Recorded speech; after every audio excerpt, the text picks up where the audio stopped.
अमृतकाल की इस पुण्य बेला में आज मैं आपको एक यात्रा पर ले चलता हूँ। पुराने जमाने में ऋषि मुनि एक जगह से दूसरी जगह यात्रा करते थे। आधुनिक भारत में महात्मा गांधी ने देश को जानने के लिए यात्रा की।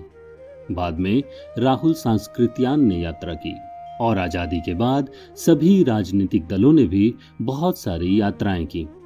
जनसंपर्क पद यात्रा, संदेश यात्रा, एकता यात्रा, भारत उदय यात्रा, रथ यात्रा, भारत जोड़ो यात्रा आदि आदि। मुझे उम्मीद है कि आपने वैसे बहुत सारी यात्राओं के बारे में सुना होगा और पढ़ा होगा, लेकिन आज जिस यात्रा के बारे में मैं आपको बताने जा रहा हूं उसका नाम है पसेरी से किलो और किलो से पाव की यात्रा। नमस्कार साथियों, मैं आपका दोस्त राजीव और आप सुन रहे हैं राजीव की डायरी का आध्यात्मिक पन्ना, पसेरी से किलो, किलो से पाव की यात्रा। दोस्तों, सरकार कानून में संशोधन कर रही है, नए नए बिल ला रही है। कहीं सड़कों के नाम बदले जा रहे हैं तो कहीं पर योजनाओं के नाम बदले जा रहे हैं। चापलूसों ने भी अपना नाम बदलकर वक्ता रख लिया है और कान में ईयरफोन लगाकर अपने आप को नेताजी से ऊपर समझने लगे हैं। तो जब पूरा देश ही नाम बदलने के चक्कर में लगा हुआ है तो हमारे देश की जनता, जिसे हम नागरिक कहते हैं, उन्होंने भी महंगाई का नाम बदलकर उसका तोड़ निकाल लिया है। अब लोग महंगाई से लड़ने के लिए किलो में नहीं बल्कि पाव में खरीदारी कर रहे हैं। एक जमाना था कि जब लोग कहते थे कि एक सेब रोज खाइए और डॉक्टर को दूर भगाइए। आजकल लोग सेब को देखकर ही दूर भाग रहे हैं। दाल, तेल, मसालों और सब्जियों के बाद अब आम आदमी फल का नाम केवल सुन ही पा रहा है। आने वाले वक्त में यह खतरा है कि लोग आश्चर्य से यह न बताएं कि आज मैंने अंगूर देखा था, बिल्कुल हरा हरा और गोल गोल। जाहिर है कि देश बदल रहा है।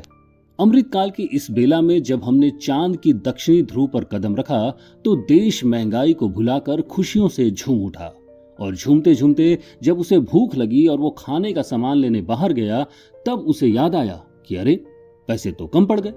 वैसे तो पूरा अमृतकाल ही पवित्र है। ऐसे समय पर सिर्फ सरकार को नीचा दिखाने के लिए रुपए, पैसे और महंगाई जैसी भौतिकवादी बातें छेड़ना भारतीय संस्कृति के स्वभाव के बिल्कुल विरुद्ध है।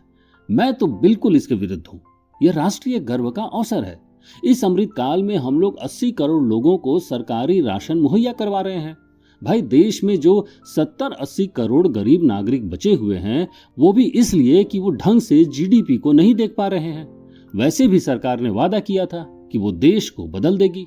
मेरे हिसाब से तो चूंकि महंगाई गायब होने वाली है, इसलिए सरकार ने जानबूझकर सभी चीजों के दाम बढ़ा दिए हैं ताकि आने वाली पीढ़ी बाद में ये न कहे कि हमने भाई महंगाई तो देखा ही नहीं। सीतामढ़ी की रहने वाली उर्मिला जी बताती हैं कि 2-3 महीने पहले उनके गांव में आलू 15 रुपए, परवल 10 रुपए किलो में मिलता था। आज वही सब्जियां 30 और 40 रुपए किलो में मिल रहा है। पहले जो लोग 5 किलो प्याज एक बार में खरीदते थे, यानी पसेरी में खरीदते थे, आज वे लोग 1 किलो और आधा किलो खरीदने को मजबूर हैं। बाकी फल तो चंदा मामा दूर के हैं, जहां शायद चंद्रयान से भी ना पहुंचा जा सके। जनसत्ता की एक खबर के अनुसार नोएडा के एक रईस सी कॉलोनी में लोग लाइन लगाकर खड़े हुए थे। पूछने पर पता चला कि वहां सरकार की ओर से सरकारी गाड़ियों में 50 रुपए किलो टमाटर बेचे जा रहे थे। अमीर की बस्ती में सरकारी जनता इसलिए खड़ी थी ताकि उन्हें सस्ते दर पर टमाटर मिल जाए। ये वही सरकारी जनता है जो सरकार की हर नीति के साथ खड़ी रहती है और सोशल मीडिया पर महंगाई का नाम सुनते ही कांव कांव करने लगती है। लेकिन हमारी देश की जनता जो गांवों में रहती है, उन्होंने अब मजबूरन किलो की जगह पाव में खरीदारी शुरू कर दी है। बढ़ती महंगाई को देखते हुए बड़ी बड़ी कंपनियों ने भी दूध के 250 ml यानी 1 पाव का पैकेट बाजार में उतार दिया है ताकि बहती गंगा में वो भी डुबकी लगा सके। भाई, जब कम खाएगा इंडिया तभी तो चुप्पी साधेगा इंडिया। एक दिन मैं बाजार गया, मैंने सेब और अनार के दाम पूछे। दुकानदार ने कहा 50। तो आदतन मैंने पूछा कि किलो या आधा किलो। पहले तो दुकानदार ने मुझे ऊपर से नीचे तक घूरा और फिर उसे लगा कि मैंने कोई अनोखी बात कह दी हो। फिर तंज करते बोला कि काहे मजाक करते हैं साहब, वो जमाना गया जब लोग किलो में खरीदारी करते थे, आजकल पाव का रेट है, लेना है तो बोलिए। भाई, जेब में 100 रुपए होने के कारण मैं ऊपर देखने लगा। और ऊपर नजर आया मुझे चांद। जहां हम पहुंचे हैं या महंगाई पता नहीं। अखबारों, टीवी और सरकार के विज्ञापनों से बार बार ये बताया जाता है कि देश में महंगाई कोई मुद्दा है ही नहीं। भाई, महंगाई पर मजाक इसलिए भी चल रहा है कि सरकार इस पर कतई गंभीर नहीं है, केवल अपने भाषणों में छोड़कर। बाकी देश की सरकारी जनता तो नारा लगाने और चुपके से महंगी सब्जी को खरीद कर अपने आप को गर्व महसूस करा ही रही है।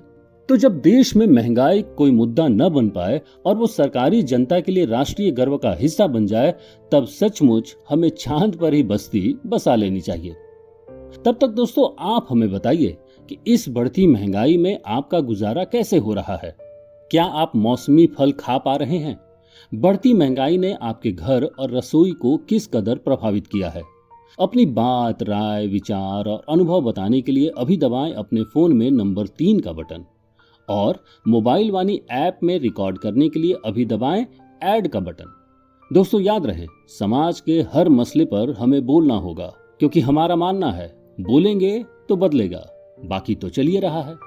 नमस्कार।